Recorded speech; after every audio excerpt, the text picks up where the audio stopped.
चैत्राची सोनेरी पहाट, नव्या स्वप्नांची नवी लाट, नवा आरंभ, नवा विश्वास, नव्या वर्षाची हीच खरी सुरुवात. तर गुढीपाडवा हा आपल्या मराठी वर्षानुसार नवीन वर्षाची सुरुवात ही गुढीपाडव्यापासून सुरू होते. येणाऱ्या गुढीपाडव्याच्या तुम्हा सर्वांना खूप सारे शुभेच्छा. येणारे नवीन वर्ष तुम्हा सर्वांना भरभराटीचे, आनंदाचे व आरोग्यदायी जावो. तुमच्या सर्व इच्छा, सर्व स्वप्न पूर्ण होत ही स्वामीचरणी प्रार्थना. तर वसंताची पहाट घेऊन आली नवचैतन्याचा गोडवा, समृद्धीची गुढी उभारू आला चैत्राचा पाडवा. सोनेरी पहाट, उंच गुढीचं थाट, आनंदाची उधळण आणि सुखाची बरसात, दिवस सोनेरी, नव्या वर्षाची सुरुवात. गुढीपाडव्याच्या भरभरून शुभेच्छा. गुढी उभारू आनंदाची, समृद्धीची, आरोग्याची, समाधानाची आणि उत्तुंग यशाची. तर गुढीमधील वापरलेल्या प्रत्येक गोष्टी आपल्याला काहीतरी सांगून किंवा देऊन जातात. गुढी उभारताना वापरलेला जो कलश आहे तो यशाचे प्रतीक, वेळूची काठी सामर्थ्याचे प्रतीक, पाट किंवा आसन हे स्थैर्याचे प्रतीक, सुपारी हे गणपती स्वरूप किंवा संकल्प, श्रीफळ सिद्धीसाठी, जरीची साडी वैभवाचे प्रतीक, पुष्पहार मांगल्याचे प्रतीक, साखरेची गाठ माधुर्य, तर कडुलिंब आरोग्याचे प्रतीक. गुढीपाडवा हे मांगल्याचे, सुख समाधानाचे, झालं गेलं सर्व काही विसरून नवी सुरुवात जोमात करण्याचा दिवस म्हणजे गुढीपाडवा. महाराष्ट्रातील प्रत्येक घराघरात गुढी उभारली जाते व मराठी वर्षाचे आनंदात स्वागत केले जाते. ही गुढी कशी उभारावी, यासाठी काय साहित्य लागणार आहे आणि काय करावे ही सर्व माहिती सांगितली आहे. तर व्हिडिओ शेवटपर्यंत बघा. तर यावर्षी गुढीपाडवा हा 30 मार्च रविवार आला आहे. हा संपूर्ण दिवस हा खूप शुभ मानला जातो. गावाकडील लोक गुढीपाडव्याच्याच आधी बांबूची काठी आणतात व ती स्वच्छ करून घेतात. तसेच सर्व घर देखील स्वच्छ केले जाते. या दिवशी सकाळीच लवकर उठून सर्वजण तयारीला लागतात. अंगण स्वच्छ केले जाते, सारवले जाते, सडा टाकला जातो, रांगोळी काढली जातात. त्यानंतर घरातील स्त्रिया स्वच्छ व नवीन पारंपरिक कपडे परिधान करतात. आनंदाने व नवचैतन्याने या दिवसाची सुरुवात होते.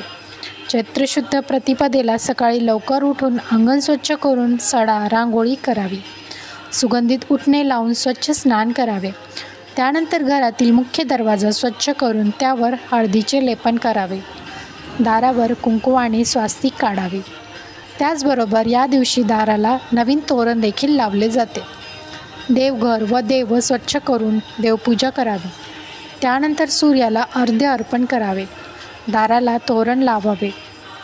त्यानंतर जिथे आपण गुढी उभारणार आहोत ती जागा स्वच्छ करून घ्यावी व गुढीची काठी धुवून स्वच्छ करून घ्यावी. गुढी ही सूर्योदयानंतर उभारली जाते, त्यामुळे लवकरच गुढी उभारावी.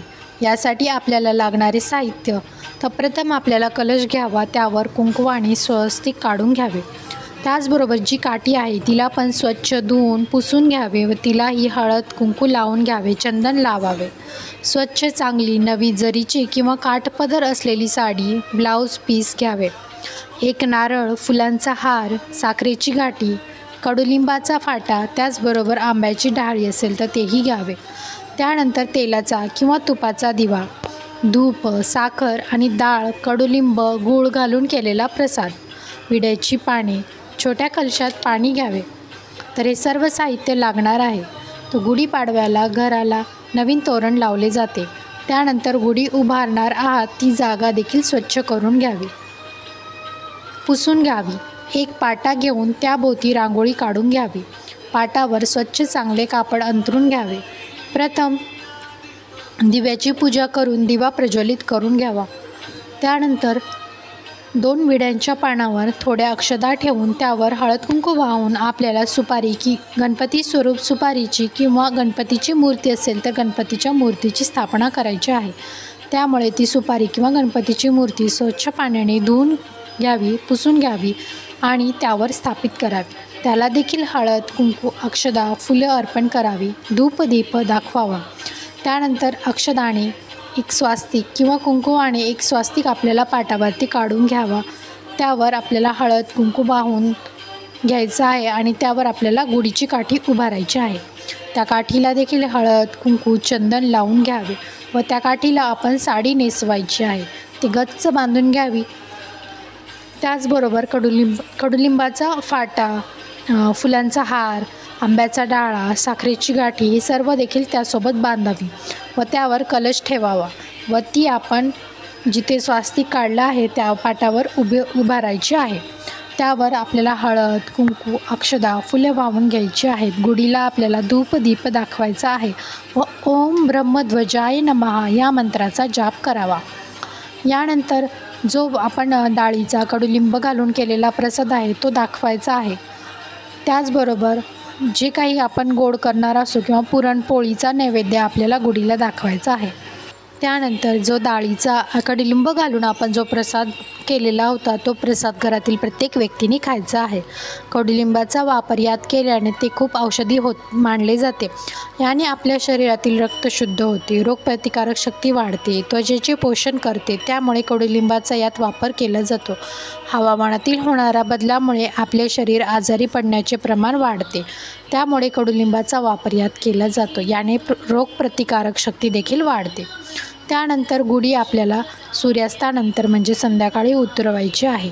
त्याआधी गुढीला हळद कुंकू धूप दीप दाखवायचा। जो नारळ आपण घेतला आहे तो नारळावर हळद कुंकू वाहून तो नारळ आपल्याला फोडायचा आहे, मग गुढी उतरवायची आहे। तसेच या दिवशी दिवसभर हा शुभ मुहूर्त असतो।